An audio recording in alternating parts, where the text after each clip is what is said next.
Welcome! In this video, we will walk you through assembling the stand for the 24x24 laser systems. Let's get started. For this procedure, you will need a pair of scissors, a wrench, included in your toolkit, a Phillips screwdriver, and a pair of pliers. Begin by moving the packaging near your machine in the center of a room or open space. Cut the tape securing the box, then open it. Remove the cardboard topper.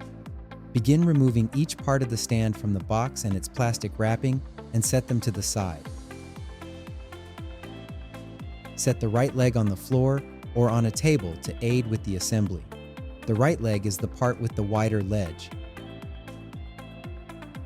Using the Phillips screwdriver with 2 large screws, attach one of the cross beams to the right leg. With the cross beam flat against the bar, finish tightening it using the wrench. Attach the second crossbeam using 2 more large screws. With the crossbeam flat against the bar, finish tightening it using the wrench. Next, attach the left leg to the crossbeams using 4 large screws. With the crossbeams flat against the bar, finish tightening them using the wrench. Rotate the stand onto its feet.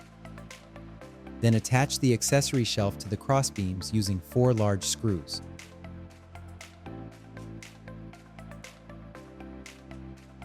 Now the stand is ready to be attached to the laser system. With at least 2 people, carefully lift the machine up and place it onto the stand. The 4 feet on the bottom of the engraver should drop into the half circles in the stand base. To secure the machine onto the stand, remove the front 2 feet on the bottom of the engraver. If needed, use pliers to loosen the feet from the machine. Install the provided flat washers over the same hole in the base of the stand, then reinstall the feet, hand tightening them back onto the machine. Repeat this process with the 2 feet at the rear of the machine. And you're done. Your stand is now assembled and ready to use. Thank you for watching. Check out more training videos at support.epiloglaser.com.